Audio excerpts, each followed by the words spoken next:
All right, we're live. So this is going to be the last talk of the evening, and it's going to be slightly technical talk, but I'll promise to keep it short and high level. So this is about the science behind atomic NFTs. The atomic NFTs are the NFTs that you'll see when you walk out at the corner of this building. And I'm going to talk about the science behind the atomic NFTs. All right. So more importantly, the atomic NFTs basically address the challenge of fractionalization. What is this challenge? So consider this example where you have this dog which is now very famous, the Shiba Inu breed, thanks to the cryptocurrency Dogecoin. So this group of people, which is a smart contract-based organization called Pleaser DAO, they bought this NFT for $4 million in June. And they really likened this NFT to the Mona Lisa because this NFT represents a decade worth of revolution in blockchains. And what they did afterwards is they basically fractionalized this NFT into multiple tokens, and the sum total of all those tokens is $225 million, give or take. As you can see here, the NFT is really fractionalized into different pieces, and there's a lot of money to be made in this process. Now, fractionalization can be sometimes good, but maybe sometimes not. For example, we have talked to some artists, and they really don't like this fractionalization. For example, when you have this piece of Mona Lisa, would you like if it were fractionalized into different parts? Maybe not. Another one is the challenge that it brings about with the ownership of the NFT. Now, what does it mean to have the KYC or know your customer for this NFT? So the key question that we are trying to answer here is how can we prevent this fractionalization? Now, I'm going to go into a little bit more details of how this fractionalization actually happens so that you can appreciate the science behind it. So recall that the NFTs are really controlled by a private key, the green key here, which Alice has control over. So we are going to just focus on the relationship between Alice and this key. A new user comes along, Bob, who also wants to jointly own this NFT. Maybe because this rabbit NFT is very expensive or for whatever reason. What they do is basically they take this green key and fractionalize it into two parts, the yellow key and the blue key, such that no person has complete control over the green key, but if they come together through a cryptographic pact, they can actually reconstruct the green key. And it's not just limited to two people, as I mentioned before. There can be a whole organization of these people. And maybe some people that you don't want in that organization, right? The key thing here is blockchain, that is the smart contract, does not know what these people are, who these people are, how the fractionalization is happening. All it sees is the final green key that these organizations are putting together through this cryptographic pact. So the question is, how can we prevent fractionalization?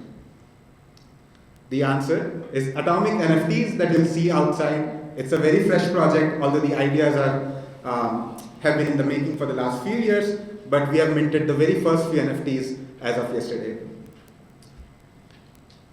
So the key idea behind the atomic NFTs is that the owner of NFT proves direct and complete knowledge of the private key that controls the NFT. The question is, how do you prove such knowledge? I'm just going to give a brief teaser of this technique. You can talk to us for more details. So Alice has the control over green key. What she can do is basically move over this key into a special resource, which can be some TEE or some cryptocurrency miner. And then this special resource can actually prove to the blockchain, without revealing the key, that this resource has complete control over the key. You keep seeing this word complete knowledge. In short, we call it CK. As I mentioned, the atomic NFTs are deployed on Ethereum.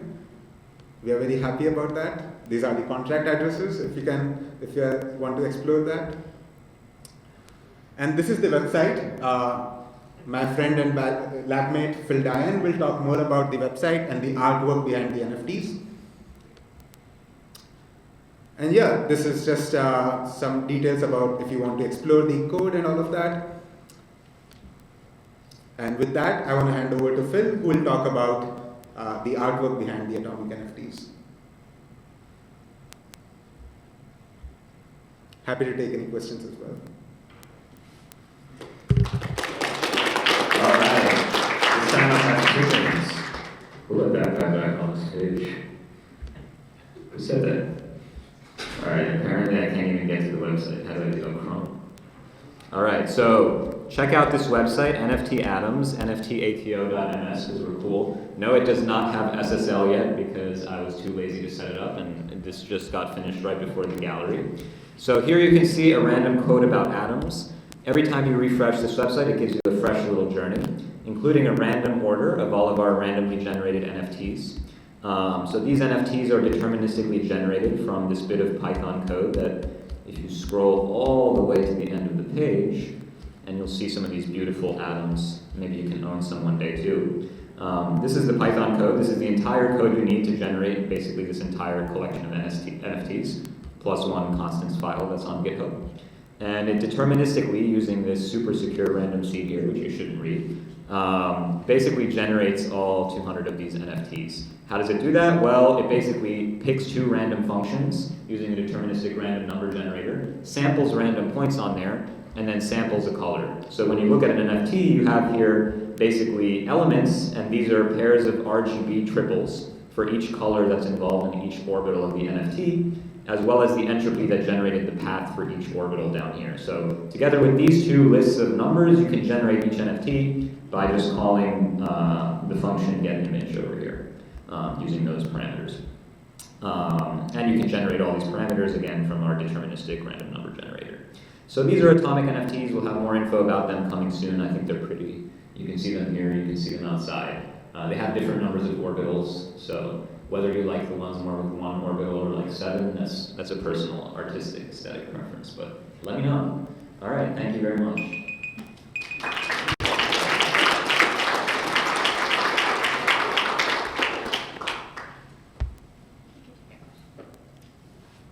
Gun has a question. So yeah, I have a technical question. How does the blockchain know that that Alice in your example has provided a key to the T without Alice being able to simulate that process without the T? Without Alice being able to simulate? The same exact authentication process without the T. Right. So the question is, how does the TE or maybe also the cryptocurrency miner prove the knowledge of the key? So both are two different mechanisms. For TE, what the TE can do is actually generate an attestation saying that I am this key was inside me, and I actually output this key to a user. So what that means is there is a single user who learns the private key. So you issue a decap certificate, a standalone uninteractive certificate from the T, and it's somehow specialized for the user. Would you explain a little bit more? Right, so it is not specialized for a user, but it is specialized to a policy which basically outputs the key to a user. But it can be generic across all the users. And the more interesting case is the cryptocurrency miner, which basically generates a zero-knowledge proof using sigma proofs. So you can have basically the cryptocurrency miner basically solves a proof of work puzzle, and you kind of embed your some proof about the key. We call it's basically a variant of Schnorr proof. So you embed it inside the proof of work puzzle, and the cryptocurrency miner then posts the zero knowledge proof on chain, which is verified by the smart contract.